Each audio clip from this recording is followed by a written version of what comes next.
So the core program, how many of you know about the core program? This has been incorporated in the school. Right. Only till 8th grade we had incorporated the core program. Core stands for Cognitive and Rational Emotive Education, which is a preventive program for children and addresses their social, behavioral, cognitive, emotional, and interpersonal growth or academic growth. So all these aspects of the child's growth are addressed in this program, where we enhance their performance in all areas, not just academically.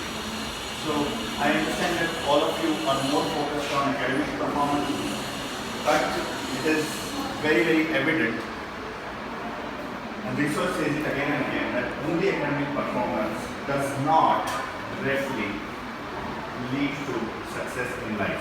Right?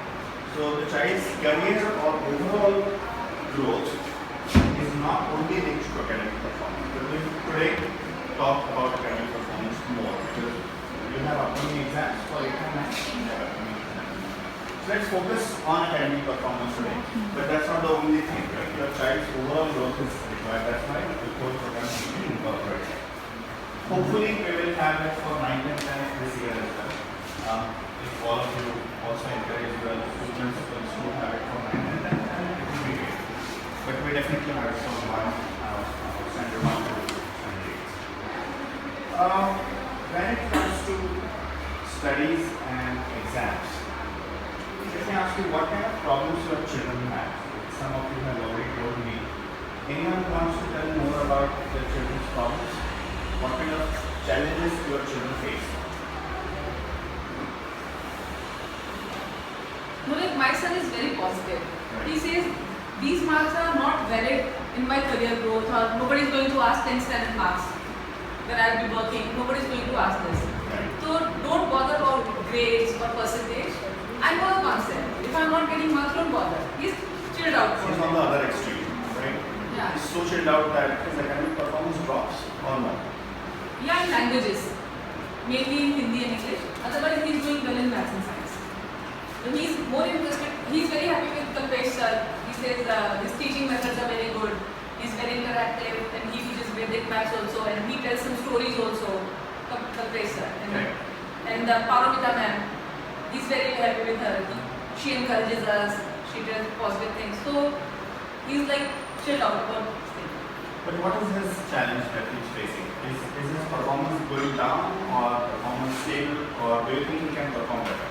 See, in languages, he can do better. He can do better, but Yeah, he's not. but he's not interested in that subject. He says, no teacher says, your science and maths marks, you will be doing better in that, but this English marks will bring down your percentage. So he's not interested in English or Hindi. So he does not see the bigger picture. He has a smaller picture that I am performing well in these things. Yeah. And my grades do not matter much. This is what he's having in his head, right? And therefore he does not perform as much as what is required, right? Yeah. And he wants to spend time on gadgets also. I want to play game. So one is not seeing the bigger picture and not motivated to put in effort. The second is spending time on gadgets. Right.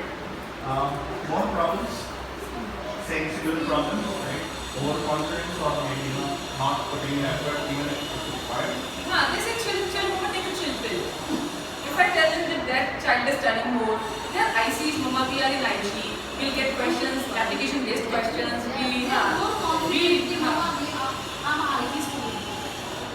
So mama chill. We don't need to put that much hours. Compare with other children. Yeah, comparing almost always backfires. Yeah. Because they have another We know that. defense ready for that. Okay. So we see problems like lack of concentration. How many of you have read there is agree with your child who does not focus? Lack of concentration, lack of interest in studies, interest and initiative. They do not study on their own. Do you have this problem? No? Lack of interest? Like she said, he's interested in commerce subjects. Which is his favorite subject? Yeah. Okay, favorite subject. In English. Okay. Any children get too anxious and too nervous before exams so that their performance worsens? Too anxious, too nervous? Too anxious, too nervous. Giving up too easy. So not finishing tasks, not finishing projects, not finishing homework, or not finishing the chapters or syllabus. They're giving up before it's required.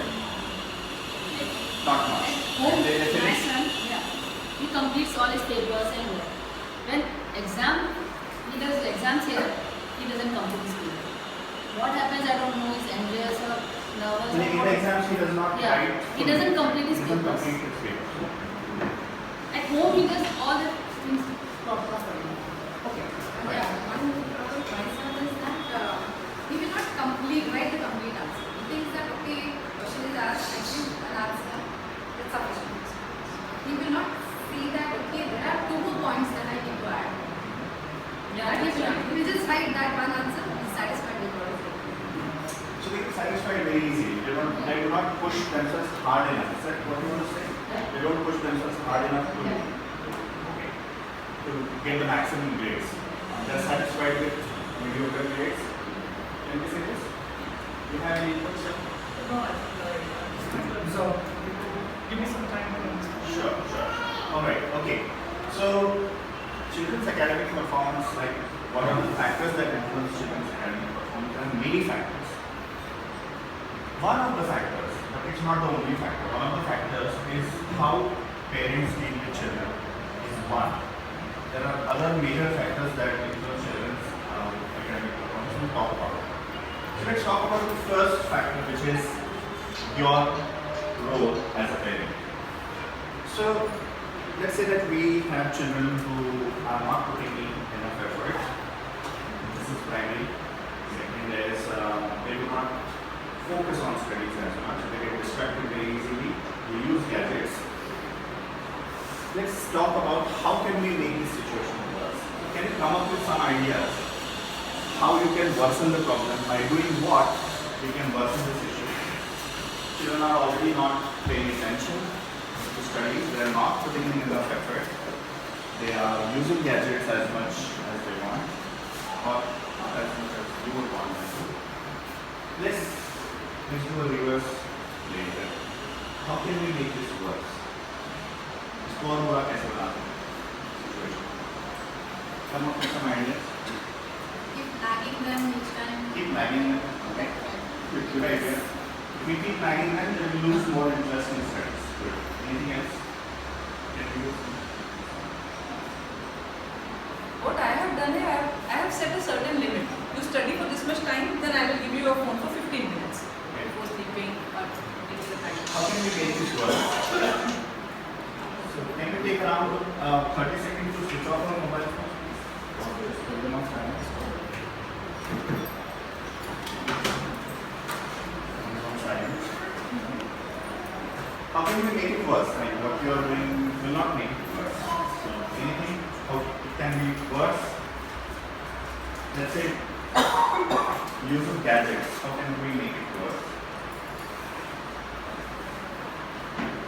Like, okay, encourage them, and Encourage them, yeah, give this. buy them more latest recent gadgets. Buy them the latest recent gadgets. Okay, good. Anything else? Having unrestricted time? Unrestricted time. So we came up with two ideas. One is nagging, second is unrestricted time. What do you think about concentration? Why don't they have concentration on studies? What could be the probable reasons? They lack interest. They lack interest. Or they don't know about something. Okay, so number one is there are two different things. They're not able to focus on studies even if they have interest. And number two, they don't have interest and therefore they're not able to focus on My studies. point was, if I don't understand the topic well, I don't interest. Interest. It's a Yes, vicious I'm cycle. Understand. मैं शायद focus नहीं कर पाऊँ. Okay, so it's a vicious cycle. If you don't understand what you're learning, then you will lose interest in it. And lack of concentration is a product and a cause of both. So it becomes a vicious cycle. What could be the causes of primary lack of concentration? इसका concentration कम है, इसका primary cause क्या हो सकता है? They want to study, let's say, they want to study, but they are not able to focus on the studies. They lose focus, they lose concentration.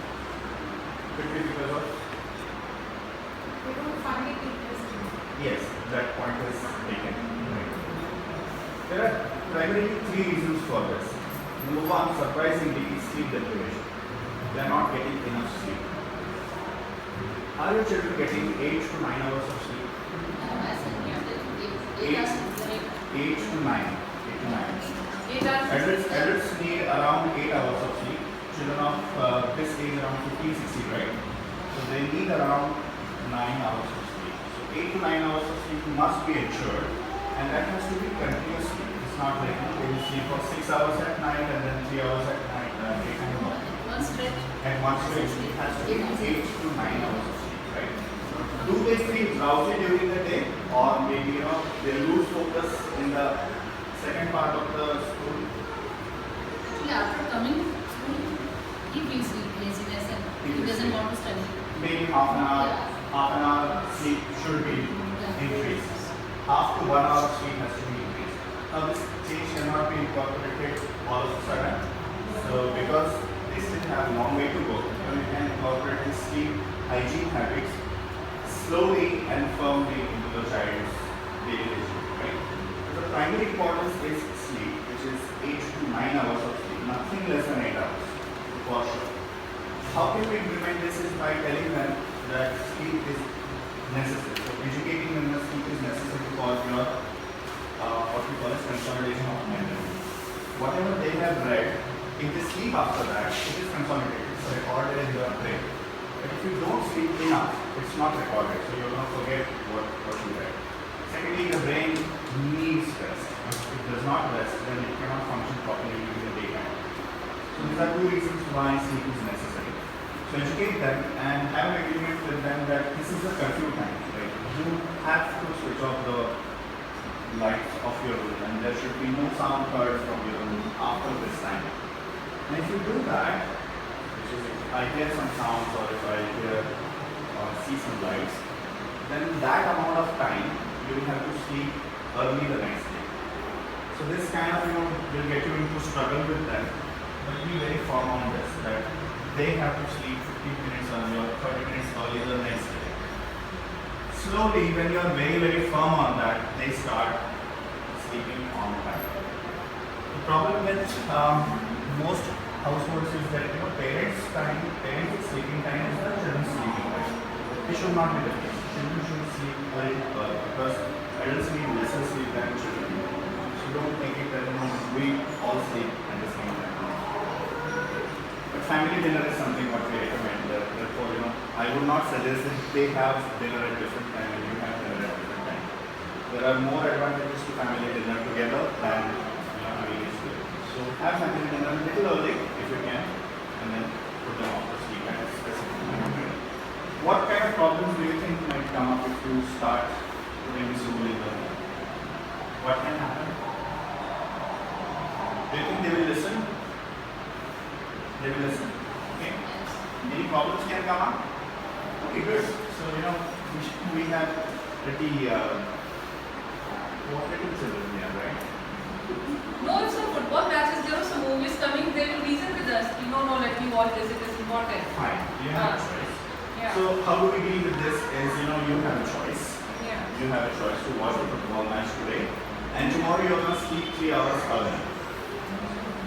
So I'm not saying anything. You take the choice. You take the call. So the moment we force something on children, they are going to resist it.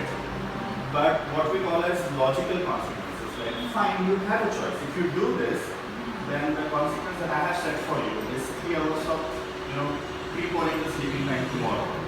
You have to face that. That's a deal. Are you okay with this? So they might start negotiating with you. You say, I'm very firm on that. The amount of time you withdraw from today's sleep is going to be added to tomorrow's sleep. So you better take choice. And then they finally, slowly, not immediately, but slowly start, when you are consistent and firm on this strategy that, okay, you have a choice. If you do this, then this privilege will be taken away. Or if you do this, then you have to face this consequence. So when you are very firm on this, they start cooperating more and more. So how could we also solve that? They want to watch a football match. You also want them to watch a football match. Could you work around that problem? In some other way? Maybe I may record it and let him watch it later. Correct. So you could ask them that they can watch it on YouTube later Yeah. at a specific period of time, but no compromise on sleep. Yeah. Right? So that all because technology it has given us everything, we can always work around that problem. But if you put your foot down firmly, no compromise on sleep time, sorry. So then they start cooperating. So one is sleep, second is how many of your children have breakfast in the morning? They have breakfast. They have breakfast. Anyone's child skips breakfast? When they come to school, they just have a glass of milk or maybe boil egg or apple. That's it. Not Okay, proper boiled egg breakfast is good. because they have 2 breaks in school. One small break and then we give them 2 tiffins. A small break and one lunch. So what time is the first meal? Means breakfast. What time is their meal? I think it's around 9 and 9? 45 to 10. 9:45. Actually late, but fine. 9:30. And till that time, what have they eaten since they got up? Milk only. Cereals, Cereals and milk, yeah, right? maximum. It's a good idea to give them cereal in the morning. If you give at least 2 biscuits or 1 brown bread slice in the morning just before breakfast, like the moment they get up, much better because they are fasting for at least 8 to 9 hours and the blood sugar levels actually drop. So for adults it's more, we can sense it, but for children they don't sense it. So it's advisable to give them something to eat besides milk in the morning because milk has simple sugar, which is, you add sugar to it. That shoots up the blood sugar quickly. We want something that has sustained release of sugar. So brown bread or oats or any other complex carbohydrate like 2 biscuits is also good. Or you could give an idli or something. Idli, anything. But it's in the morning, if you find it very difficult to make all these things, just keep something ready like nuts or peanuts or chana or anything that they can eat early in the morning, very small portion, just till the breakfast. So that gap has to be filled. Do you think they will resist it? No. Explain them that small bite, just 2 biscuits, that much portion is required before they can move on to the breakfast. What is the content of their meals? What do they eat? How balanced is it? How balanced is it? Is it protein rich or no? We have to do south, so we have 86, that's complex carbohydrates, yes. How many of you actually incorporate paneer or sprouts or legumes, pulses, fish, eggs? My son eats properly. Yeah. Proper He is very health conscious, yeah. meals are proper. Yeah. Make sure that your meals are protein rich Yeah. because that will sustain the blood sugar for a long time and nutrition is definitely necessary. Children of this age have their preferences about eating. They start saying no to this and no to that. You will decide what the child is going to eat and how much to eat, let the child decide. How much to eat, they will decide. You will decide what they will eat. Is it okay?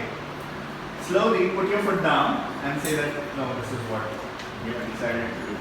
And then they start cooperating more. The third important aspect of lack of constipation is lack of exercise.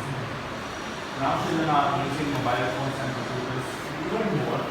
So even initially when children stop playing outside the house, reduce playing their outdoor games, it's becoming even worse now. So physical exercise of at least 45 minutes to 1 hour is necessary even on the exam day. Why is that so? Because exercise improves your blood flow all through the body, including the brain. And the brain works on glucose and oxygen. So if the blood flow to the brain improves, which lasts for around 24 hours, the brain becomes more alert. So that is why any form of exercise, which is vigorous exercise, is necessary for children and adults if you want to have a better concentration at work or studies. How can we do that is by modeling the same thing that we might want to sacrifice some tasks like reading newspaper or surfing the internet or answering WhatsApp messages or a favorite TV show you might want to sacrifice like 5, 10 minutes from each of these activities, not give up completely. I'm being very realistic, and take out time for exercise for ourselves and show them that it is possible to exercise even while doing all these activities. So can you also model the same thing to show them that some kind of physical exercise you will start doing so that they also start doing the same thing? Okay, so 3 aspects I have covered. One is sleep. Yes, please. Yes, he is in fact fond of games. He is not so much good with it. He wants to play that. Problem is that 45 minutes and 1 hour doesn't relate as 45 minutes. Yeah, so that's a different problem. Will, you know, expand. So I'm trying to say that children who just don't play any physical exercise and they are more on mobile phones and TV, so they must play for 45 minutes or 1 hour. Now this is what is required. The problem your child has is lack of regulation. They are not managing their time properly. So one of the ways to work around this problem is to have an activity schedule for the whole day done. Start filling up with the sleep time, which is the bedtime. This is when you have to go to bed. And this is when you have to get up in the morning. So that time is what is filled, right? So by, let's say that 8 to 9, what are you going to do? 9 to 10, what are you going to do? 10 to 11. And then each hour slot you have to fill up. That this is what you are going to do in this much time. If you consistently do this, involve the child in making the activity chart. That way you to schedule your day in a better way. And weekends are different, but the weekdays are going to like this. So school and play time and then TV time or overall screen time you need to set. Remember to set the screen time of 1 hour or less than 1 hour. The total screen time, including mobile phones, computer, iPads, everything, combined screen time should not exceed 1 hour. So I talk about screen time a little more, but have the activity set that this is the schedule for the day. Then they will understand that there is very little time left for actual studies or little time left for playing. So they need to manage in that much amount of time. So having a timetable, daily timetable, getting it more organized slowly but consistently is the key. Maybe what typically happens, like we do that, like today you might go home and want to get that activity done, the children will resist. Say, no, I don't want to do this. And then you give up. When you give up, that topic will never come up again. Right? So a moment, what we call as a teachable moment is that, let's say that once the child gets into a problem, that he wants to play more and he also has studies to do, and then he overshoots playing, and then he gets anxious that, oh my god, I did not do my homework. That is the moment when you have to incorporate this. So when they are actually in trouble and anxious, that's the moment when you say that we need to resolve this issue and would you be willing to try out something, right? So that's the teachable moment when you can actually get more cooperation from children. Otherwise, they are not bothered about it. This is not cooperative. Second aspect of children's motivation or concentration is their own emotions, their own feelings about the studies. There are two extremes. On one extreme, there are children who think that they cannot do anything well, so typically they have low confidence about their performance. Another extreme, the children who think that they can do everything and therefore they don't need to study. Do we see these both extremes in the same child at times? At times we see this both extremes in the same child, but usually these two types of children can be identified easily. So the child who thinks that they cannot perform, they need encouragement. They need encouragement about, yes, if you try well, if you have specific working habits, if you have discipline, more discipline, you can definitely perform better than what you are doing now. So they need encouragement, positive words like this. At the same time, not unrealistic optimism, we call it realistic optimism, that it's very likely that you will be able to do it. Don't think you will definitely be able to do this. It's very likely. Put a condition that if you put in continued effort, put a condition, we call this realistic optimism. I have given notes which will make it more clear. The other extreme where the child is overconfident, they think that they can do everything, or they have big dreams but no concrete plan. So sit down with them, appreciate that they have big dreams and they have fantasies like they can do this. Ask them what kind of concrete plan, what kind of timeline do you have for this. So let them introspect. Maybe initially they will get angry and irritated at you. But if you are consistent on this habit, asking them what kind of concrete plan do they have to achieve this goal, they will start asking themselves, do I really have a concrete plan? I don't.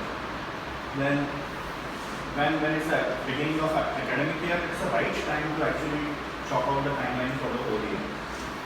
So let us say that there are X number of chapters, X number of subjects, and this much amount of chapters should be completed in these many months. So have a timeline for them that they will themselves fill in, that I have to finish these many chapters by these many months. And then calculate the time that how much you will have to put in every day to be able to do this. So let them decide that I will have to probably study for 3 hours or 4 hours maybe besides the school to be able to achieve this goal. And whenever they do that, whenever they achieve that 3 hours, encourage them by saying that yes, well done. If you stay on this track, you will definitely be able to score better than what you're doing now. So getting them involved in decisions is very, very important. Right? In the academic year, beginning of academic year, have a timeline for the whole year. So let me quickly summarize what we discussed so far. One is we discussed what are the causes of lack of concentration. We discussed 3 things: their sleep, their food, and exercise. Number 2, we discussed about their emotions, their own feelings about studies, anxiety, and overconfidence. Both can significantly impair the performance. More of training on anxiety and confidence and overconfidence has been given by the core members directly to the students. Unfortunately, your students were not, they did not receive the core training because it was meant for 1 to 8 only. Hopefully next year they will get more training. The third thing, how to put boundaries on screen time. This is what I'm going to discuss. How many of you have actually problems with screen time? And like the children, they use screen for more than what you want them to. Do you think screen is a big issue? Mobile phones and solutions? Okay. Fortunately, Nokia has come up with a new phone. Yes, my son. The old phone. Sorry. He agrees and he listens that okay, you have to use it only for 15 minutes or 20 minutes just before bedtime. But it is very unwilling. The attraction is there, always. Now, why do we psychologists have a problem with screens? Why do we have a problem with mobile phones? For various reasons. Number 1 reason is that mobile phones stimulate your brain. Right? They stimulate your brain, they make you happy. The kind of things you see on mobile phones, even if it is interaction with people, it stimulates the brain and we feel happy. So there is a release of dopamine in the brain and there is a reward center in the brain that when you look at the screen, you feel good, right? So the threshold for stimulation is set high by screens. Now other activities that also stimulate the brain fall under this threshold. Say for example, studying falls here. Filling up the water in a bottle and putting it into the fridge falls here. Helping mom with cutting vegetables, that is it fall way low. Having a healthy interaction with their friends and chatting, chit-chatting, just playing a card game, that also falls way below. So there is hardly anything including play, studies, or football even. Football may be here, but it's still below screens. So the threshold has been set higher. How do we expect the children to enjoy these activities and be motivated towards them? Fortunately, the threshold that has been set higher can be unlearned. So if we reduce screen usage, so the threshold goes low. The more we reduce the screen usage, the threshold goes low. And the more they do other activities like playing football or playing outside in the park or interacting with children, other children, that threshold goes up. So they start enjoying it more and more. Therefore, they will be able to put up very boring activities. Right? So this is one way you have to restrict the mobile phone and screen usage, and that is why you have to restrict. There is a whole lot of debate about the content of the screens, whatever they come across. I'm not going to talk about it. You know it better. It's even more stimulating and it could be dangerous to them. Some inappropriate content. So let's not talk about that. It will take a lot of time. But the number one thing is that it raises your threshold. Therefore, children are willing to learn. We need to explain to our children that studies are not meant to be entertaining. They are boring, accept it. But they are not meant to be entertaining or stimulating at all. The purpose of studies is totally different, right? So explain them. And if you think that studies are boring, yes, they are. Don't say that. As it is a bore of that in studies. Of course, it is boring because they have other students, right? And that's why they get distracted. Encourage them to think that we have to do boring tasks in our life if we want to achieve specific goals. You have to put up with some work which is tedious, repetitive, boring, non-stimulating, and you also do the same, right? How many times have you done tasks that are mundane, that are boring, that are non-rewarding? Do you do that? We do everything. You do every day, right? How many times your husband actually comes home and says, like, "Aaj roti bahut sahi bani hai." Oh, many times. How many times do you get an appreciation from your mother-in-law that hindi ki sabji bahut achhi bani hai? Rarely. Rarely, right? So a lot of our work, hard work goes unappreciated. So it's not rewarding. So we just do it for the sake of it, cheek it and but we still do it, isn't it? We don't stop doing it. So tell children that if you want to perform well in life or if you want to function all through your life, you will have to go through tasks that are boring, non-rewarding, mundane, repetitive, and kind of also involve some hard work. There is no escape from it. Right? And model that to them. That I have been doing so. You can do it too. And there will be no escape from this. You could tell them different stories that suggest what we call as distress tolerance or effort tolerance. Many stories in terms of like you could come up with any story that suggests that people who are persistent with their effort, who show what we call as tolerance towards discomfort, they are the better people who succeed in life. If you ask me what is the most important determinant of success, I would say it's not intelligence or academic score, it is your effort tolerance. Effort tolerance. Like if you are putting in effort, are you able to sustain it for sufficient time? Low effort tolerance can be seen in many ways, like procrastination, people postpone tasks, doing tasks. We all do that, right? Putting off tasks to a later time, not finishing the whole task, or completely avoiding the whole task. Absolutely not doing it at all. Some people also get into addictions like internet addiction is the lowest form that we could come across, and substance use, cigarettes, tobacco, alcohol, and higher alcohol. Surprisingly, drug use is extremely common in your child's age. Do you know that? Marijuana, ganja is very common in your child's age. The usage is rising in this age group. So children need more and more stimulation and they want to get away from effort, which is a pandemic all over the world. So we need to protect our children from this. So how do we do that? Is demonstrate that you also put in effort, you also go through boring tasks, but you can and you do to be successful in life. When we are putting restrictions on the mobile use of our children, we need to model it too. I totally understand if I say that stop using mobile phones at home, it would be unrealistic for me to say that. But can we minimize our mobile phone usage in front of our children? Is it possible to minimize the use of mobile phones in front of our children, or schedule our mobile phone usage? Right? schedule it to a specific time that after this I'm going to turn off the mobile data. Can we do this? And if we make it a habit, other people will know that after 7 o'clock maybe she's not available or he's not available on WhatsApp at all. Okay? Or you could simply say that now I'm available at 8 a.m. tomorrow.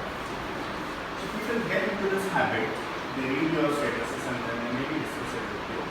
But we can change our mobile usage habits if we are persistent. Initially it will be difficult for you for a month, but if you understand that why is it important? Because we want to demonstrate to our children that you can restrict mobile phone usage. So I'm not giving a blanket statement that stop using mobile phones. I'm not that idealistic. But restrict mobile phone usage in front of your children or schedule it, especially the use of data is something that you can schedule for a specific period of time. When children are mobile users. So modeling what we expect from children is the best way to get things across. The final thing that comes or influences children's academic performance is parenting style. Now, primarily there are 4 parenting styles that we talk about. One is authoritarian style. In authoritarian style, authoritarian comes with an N, and it's for no, don't use this. In authoritarian style, parents are very harsh, they punish their children, they are rude and unkind towards children, thinking that this is what is discipline. This is not discipline, this is obedience. Obedience means like you do what I say. Discipline means teaching children a better way to do something so that they are more efficient at doing it. Discipline means discipline is that. But obedience means like do what I say. Why? Because I say. So that does not teach children what we call as a new way of learning. By making children obey you, children might sit for studies. If you punish them or if you use harsh words, they might sit for study. They might actually study also. But that does not teach them self-responsibility. The moment you are out, they will start playing games or they will stop studying games. So disciplining means having logical consequences for them. That if you do not study well, this is the privilege that we are going to take away from you. Or maybe you will have to sacrifice this much amount of time from play. This is logical consequences. It's something that you have set up for them beforehand. Punishment is once you have done the crime, you get a punishment. Logical consequences set beforehand that this is what you will have to face. And then you give them a choice that now you have a choice, this or that. And when they still misbehave, then you give them that consequence. Natural consequence is something you explain in that if you don't do this now, what will happen immediately? What will happen in a day? What will be the consequence for 1 week? What will be the consequence for 1 month, 1 year, 6 years from now? It's a natural consequence. You tell them that doing this will have these consequences. You ask them, and not doing this will have these consequences. So explain to children that whatever action or choices they take has some consequences. Our sense of time is more, I would say it's longer. So we can project in time, let's say 5 years, 10 years from now, things are going to be like this. If I do this. But children's sense of time is more immediate. They think that hours travel in 1 week. So I want gratification right now. I don't care about what will happen in the future. So explaining to children the consequences is one way to expand their sense of time. So they will be able to think beyond what their current sense of time is. So this is about authoritarian parents, like don't use this style. Punishments, harsh words actually harm your child's self-confidence and they make children obey, but it is not helpful in the long run. Either they start rebelling or they become too submissive and their academic performance drops. Other style of parenting is ignorant style, where you say, I have nothing to do with your studies. I manage my own office, I manage my own housework, you take care of your own studies. don't tell me anything about it. So our needs are put in front of children's needs. So we are totally distant from the children's needs. So this is ignorant style of parenting. The third style of parenting is what we call as permissive. In permissive style, you allow the children to do whatever they want and have no rules in the home. So, Mama, I want a new iPhone 7. Okay, beta, but पढ़ाई करोगे ना? ठीक है, I will study. So you give them a new iPhone 7, and they want a new gadget next day. They want something else, and you give them all because you think my children should never be upset, and they should get everything that they deserve. They should get at least everything what I did in my childhood, right? So I don't want my children to go through the struggle that I went through. So you commit everything to your children. We do get into such traps once in a while, all of us, right? So beware of this trap that your children must go through hassles, a sufficient amount of hassles in their lives, so that they raise their effort tolerance, right? By providing each and everything they want, we are reducing their effort tolerance because they take things for granted and then their demands go up and up, right? So permissive style of parenting again backfires really badly because if you get everything what you want, you wouldn't work towards it. The last style of parenting that has been shown by research to be most effective is authoritative style. It is the authoritative style, where the parents are very clear about their expectations from children. They are very clear that I want you to do this and I want you not to do this. They are also very kind with children, so they are loving with children, kind, at the same time very firm. A no is a no, a yes is a yes. And they explain children why this rule has been set. Even better, parents involve children in making the rules. So this is shown to be more effective if you involve your children in making rules for themselves when it comes to socializing, when it comes to studying or eating or sleeping. When you involve children in these rules and explain them why these rules are set, they are more likely, not necessarily, but they are more likely to follow these rules. So authoritative style is the best style that you can have for your children. Another thing that impacts directly is study habits, but we will rather discuss it with children, what kind of study habits that they can have. They are also printed in the handout, so your children directly can access them. So the basic concepts are about sleeping for a specific period of time, revision in 24 hours and 7 days. This is what we recommend.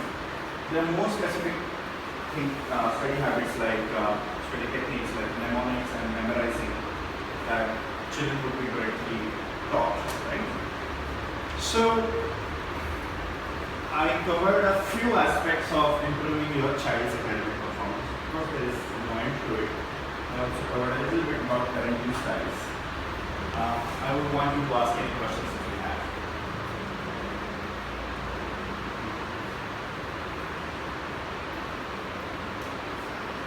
Like when we say no to something, we say, please let me do no, please, please, please. That please goes on until you say yes. Okay. Okay, So then now do let's it. that. So when you give in, finally, when they pester you, so they know what buttons to press, right? And when to press.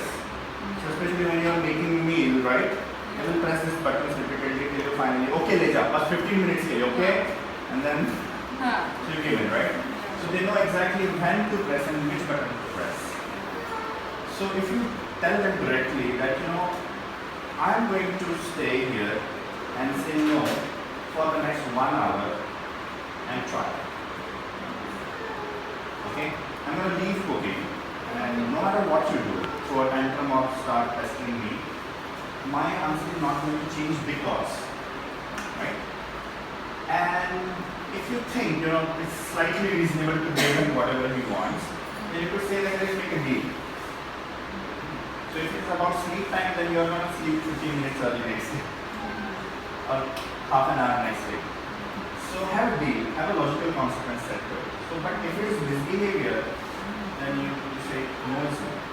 I'm sorry, I would love to give you, but I'm sorry, I will not. So one day you will have to go through this, putting your foot down kindly and firmly. So I'm going to stay here for next 1 hour and continue to say no whenever you say that's okay, right? You do this 3 times and they know what your reply is going to be. So stay firm. The best part is follow up. You follow this up, the rule was set for 1 week. And then you start feeling guilty, oh my god, I deprived my children of this kind of thing. And then it's like, chalo theek hai, business mein le liya to kya fark padta hai. So the whole learning is gone. They learn a new thing, which is, theek hai, mommy follow up nahi karti hai. 1 week later, the same thing starts. So follow up for a long time. And ask yourself, am I operating through guilt? Because we do have, as parents, not only just we are caretakers, but we are parents. So we do feel guilty if we deprive our children of something. Ask yourself, is this deprivation helpful in the long run or no? Then this deprivation is better to keep incorporated, right? So don't operate through guilt. Say that, I will operate through responsibility. It is my responsibility to give my children or deprive them of something, whatever is helpful in the long run. And while doing so, I may not be comfortable, but I know for sure that it's going to be helpful. Right? Does that answer your question? Yeah. Many. Any more questions, please? I can see it is tough. I can see on your faces, बाप रे तुमने सारी चीजें में कैसे incorporate करो. I know it's not easy. Parenting is not supposed to be easy. I am a parent myself of 2 children. So I know it's not easy, and changing your parenting style and all incorporating all these rules is even more difficult. But being persistent is what the key is. Having high tolerances, again a key. Calming your emotions again, calming your stresses again, another key. But in spite of doing all this, if a child seems to have problems, it's time to seek professional help, right? So we have the core team members and the core team leader here, core team leader RBK, who would be happy to help you if you have any specific problems. Like if you think that you need more assistance, we'll be happy to help you. So the email IDs are given here.